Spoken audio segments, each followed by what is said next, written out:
అసలు వైఎస్ఆర్సీపీ ప్రభుత్వానికి ఏ రకంగా సంబంధం ఇది? టీటీడీలో రోబస్ట్ ప్రొసీజర్ ఉంది.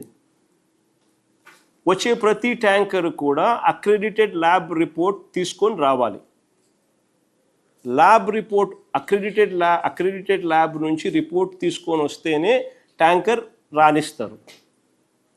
ఆ తర్వాత టీటీడీ ఆ అక్రెడిటెడ్ ల్యాబ్ రిపోర్ట్తో సంతృప్తి చెందకుండా వాళ్ళు కూడా మళ్ళీ టెస్టులు చేస్తారు.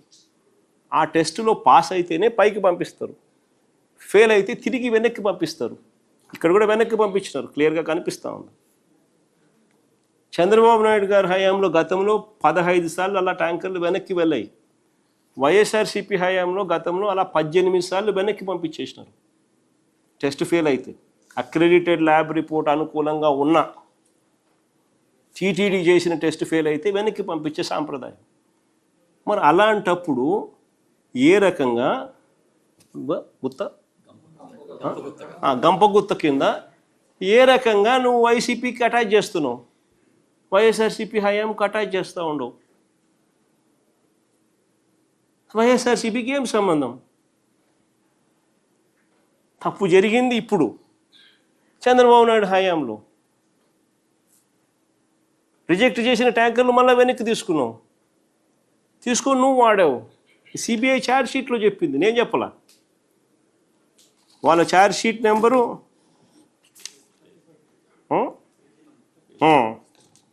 చెప్తా, ఛార్జ్ షీట్ నెంబర్ కూడా చెప్తా.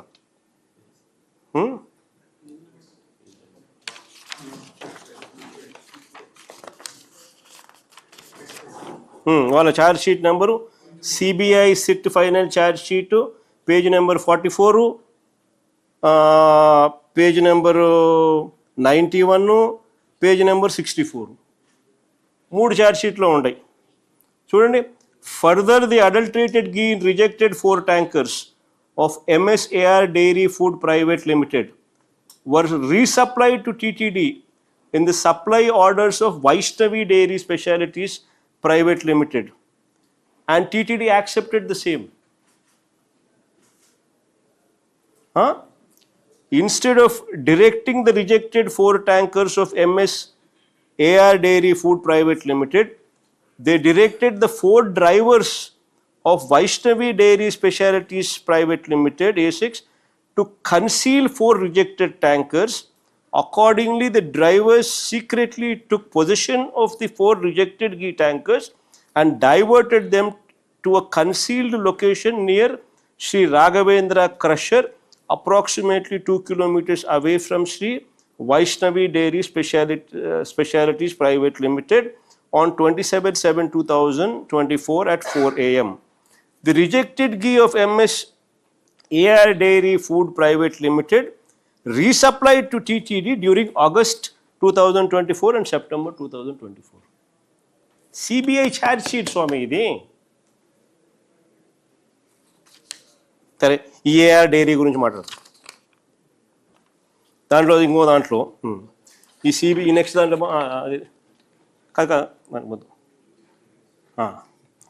ఆరోపణ ఎదుర్కొంటున్న ప్రీమియర్ డైరీ టైమ్ లైన్.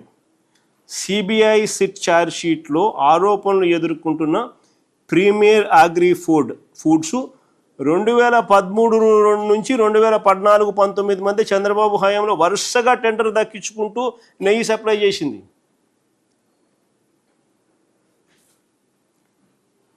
ఈ విడత చంద్రబాబు అధికారానికి వచ్చిన ఇది ఇంకోటి, ఇది ఇంకా చూడండి. వరుసగా చంద్రబాబు నాయుడు హయాంలో ఇదే ప్రీమియర్ డైరీ అనేది వరుసగా నెయ్యి సప్లై చేస్తూ ఉందని చెప్పి ఆధారాలతో సహా డాక్యుమెంట్స్ ఒకవైపున కనిపిస్తూ ఉండగా, మరోవైపున ఈ విడత ఇప్పుడు చంద్రబాబు నాయుడు రెండోసారి ఇప్పుడు ముఖ్యమంత్రి అయిన తర్వాత చంద్రబాబు నాయుడు అధికారంలోకి వచ్చిన తర్వాత కూడా టెండర్లలో పాల్గొంది. ఇక బోలేబాబా, ఇందాపూర్ హెరిటేజ్లకు చంద్రబాబు హయాంలో కనెక్షన్స్ ఇదివరకు ఎలాగూ చూపించిన, అందరికీ చూపించిన. వీళ్ళు కూడా ఇప్పుడు టెండర్లలో పార్టిసిపేట్ చేసినారు.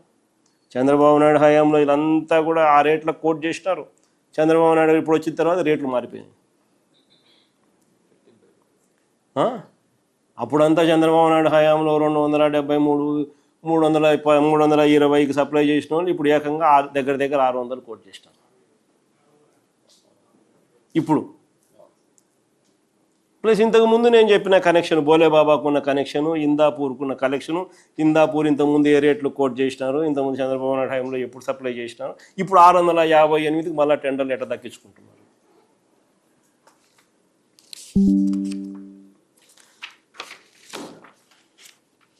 నెక్స్ట్ ఇది ఇంతకుముందు ఛార్జ్ షీట్కి సంబంధించి ఛార్జ్ షీట్లో మెన్షన్ చేసిన ప్రస్తావన గురించి ఇంతకుముందు నేను చెప్పిన సిబిఐ ఛార్జ్ షీట్లో page number 44, page number 64, page number 91లో ఏ మాదిరిగా రాసినారని డీటెయిల్గా పారాగ్రాఫ్లు కూడా చదివి వినిపించాను. ఇప్పుడు నేను చెప్పండి, ఇప్పుడు ఈ డాక్యుమెంట్లు అన్నీ చూసినారు, ఇంత ఆధారాలు కనిపిస్తూ ఉన్నాయి. ఇప్పుడు చెప్పండి, అసలు చంద్రబాబు నాయుడు గారు అనే వ్యక్తిని, హెరిటేజ్ అనే సంస్థ, ఈ రెండూ కూడా తప్పు చేసినట్టు ఇంత ప్రస్ఫుటంగా కనిపిస్తూ ఉన్నప్పుడు ఏ రకంగా చంద్రబాబు నాయుడు గారు అనే వ్యక్తి 4 ఏళ్ళు తమ వైపు చూపిస్తూ ఉంటే ఒకవైపు ఇలా ఏలెత్తి ఇంకొకరి మీద ఎలా చెప్పగలుగుతారు? దేవునితో చంద్రబాబు నాయుడు గారు అబద్ధాలతో మోసాలతో దేవునితో చెలగాట మాట్లాడు. అందుకని దేవుడు బుద్ధి వచ్చేట్టుగా మొట్టకాయలు వేస్తూ ఉన్నాడు.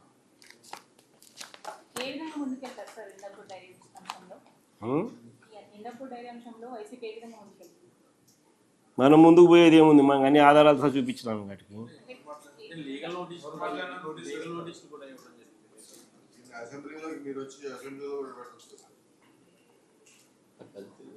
దీంతో పాటు ఈ లడ్డు ఇష్యూతో పాటు గతంలో వైఎస్ఆర్ ఉన్నప్పుడు కూడా 7 కొండలని 2 కొండలుగా మాట్లాడారు అని చెప్పి చంద్రబాబు పవన్ నంబర్ మాట్లాడారు.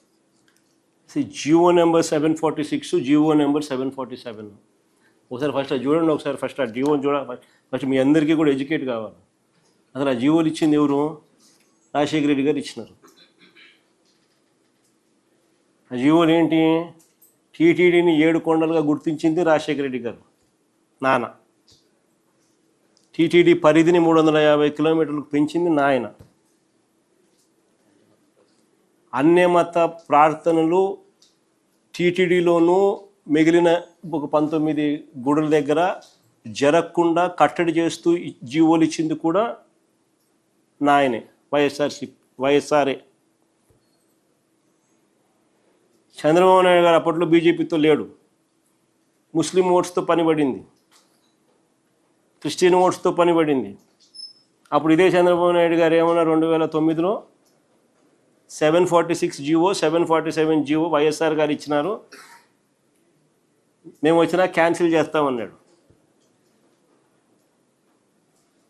ఇది హిస్టరీ. ఆ వీడియో రికార్డ్ ప్లే చేయి మా చంద్రబాబు నాయుడు అన్న మాటలు ఉన్నా. సడన్గా అడిగేసరికి ఎన్ని అంతా మా రీసెర్చ్ వాళ్ళు అంత ఇబ్బంది పడతారు. వీడియో క్లిప్పింగ్ పంపిస్తాను నేను చంద్రబాబు నాయుడు అన్న మాటలు, 2009లో చంద్రబాబు నాయుడు అన్న మాటలు.